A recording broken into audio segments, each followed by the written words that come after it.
ये तस्वीरें गवाह है मिडिल ईस्ट में तनाव के ज्वालामुखी के फटने का। ये तस्वीरें मिडिल ईस्ट में उस अघोषित युद्ध के आगाज की है जिसकी पटकथा पिछले काफी समय से लिखी जा रही थी। आसमान से जमीन पर बरसते गोले इंसानी जिंदगियों को तबाह करने पर आमदा है।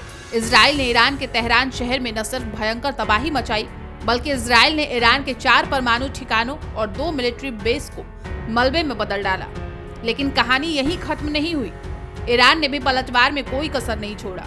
ईरान ने भी 100 से ज्यादा आत्मघाती ड्रोन और मिसाइलें इजरायली ठिकानों पर बरसाया, जिससे इजराइल भी दहल उठा।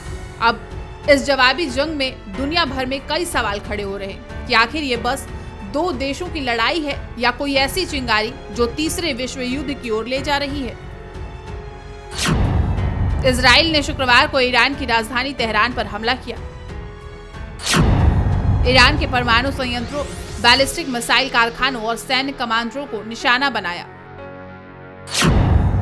इजराइल ने ईरान पर 300 हवाई हमले किए। इजराइल के हमले में 20 ईरानी कमांडर मारे जाने का दावा है। इसमें ईरान के इस्लामिक रिवॉल्यूशनरी गार्ड कॉर्प्स यानी कि IRGC के commander in chief general Hussain सलामी की मौत हो गई। इजराइल के अटैक में ईरानी सशस्त्र बलों के chief of staff major general Mohammad Bagheri भी मारे गए। इजराइल के हमले में ईरान के 6 परमाणु वैज्ञानिक मारे गए हैं। जवाब में ईरान ने भी इजराइल पर 100 से ज्यादा ड्रोन्स दागे हैं। ईरान के द्वारा दागे गए सभी ड्रोन्स खतरनाक सुसाइड ड्रोन्स बताए जा रहे हैं। ईरान और इजराइल के बीच तनाव अब जंग में बदल गया है। इजराइल ईरान युद्ध की आग अब धधकने लगी है। इजराइल ने ईरान के नतांज परमाणु संयंत्र और अन्य सैन्य ठिकानों पर बड़ा हवाई हमला किया। इजराइल के इस हमले से ईरान के नतांज न्यूक्लियर रिएक्टर पूरी तरह बर्बाद हो गया। ईरान की ये बर्बादी इजराइल के लिए एक बड़ी जीत मानी जा रही है, क्योंकि नतांज न्यूक्लियर साइट एक तरह से परमाणु कार्यक्रम के लिहाज से ईरान का दिल था। ऐसे में नतांज न्यूक्लियर साइट तबाह होने से ईरान को बड़ा झटका लगा है। हालांकि इस हमले के बारे में ईरान को 2 से 3 दिन पहले चेतावनी मिली थी, लेकिन इसके बाद भी ईरान अपने हवाई रक्षा प्रणाली के बावजूद हमले को रोकने में नाकाम रहा।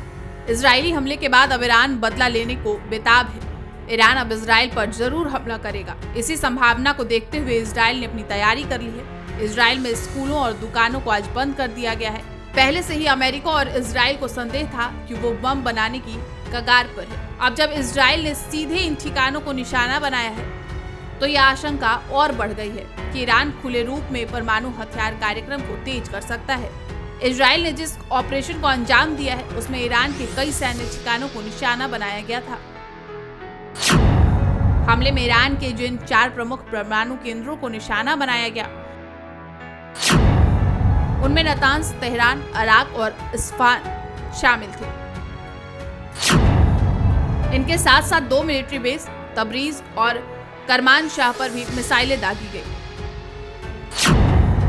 इजराइल के फाइटर जेट्स ने बेहद कम ऊंचाई पर उड़ते हुए रडार से बचते हुए टारगेट हिट किए। यह हमला इतना सटीक और तेज था कि ईरान को संभलने तक का मौका नहीं मिला। इजराइल और ईरान के बीच इस जंग में ईरान के लिए IRGC के टॉप कमांडर हुसैन सलामी की मौत एक बड़ा झटका माना जा रहा है। ये वो नाम है जो अमेरिका और इजराइल दोनों के लिए सिरदर्द बना हुआ था। हालांकि चंद घंटों के भीतर ही ईरान ने अपने सबसे घातक हथियारों से इजराइल को जवाब भी दिया। 100 से ज्यादा ड्रोन और बैलिस्टिक मिसाइलें इजराइल के एयरबेस, रडार स्टेशनों, तेल अवीव और हाइफा जैसे शहरों पर दागी गई। इजरायली डिफेंस फोर्स ने कहा है कि उनके सभी ड्रोन मार गिराए गए। वहीं ईरान ने दावा किया कि उसने इजराइल की कई सैन्य सुविधाओं को भारी नुकसान पहुंचाया है। वहीं दूसरी ओर इस लड़ाई में ट्रंप की भी एंट्री हो गई है। ट्रंप ने ईरान से एटमी प्रोग्राम पर समझौता करने को कहा है। ट्रंप ने ट्वीट करते हुए लिखा कि ईरान के पास इजराइल के साथ संघर्ष को रोकने का अब भी समय है। मैंने ईरान को समझौता करने के लिए कई मौके दिए, लेकिन ईरान ने ऐसा नहीं किया। ईरान को एक समझौता करना चाहिए, इससे पहले कि कुछ भी ना बचे। ईरान और इजराइल के बीच ये टकराव किसी एक बम या एक मौत की कहानी नहीं है। ये टकराव है सालों की नफरत, डर और रणनीति का। जहां हर एक हमला भविष्य के लिए एक बड़ा खतरा बनता जा रहा है। फिलहाल ईरान इजराइल जंग के वजह से भारत में 16 फ्लाइट को डायवर्ट किया गया है। वहीं जंग को देखते हुए ईरान, सीरिया और तेहरान ने अपने अपने एयर स्पेस को भी बंद कर दिए हैं। Bureau report, prime news.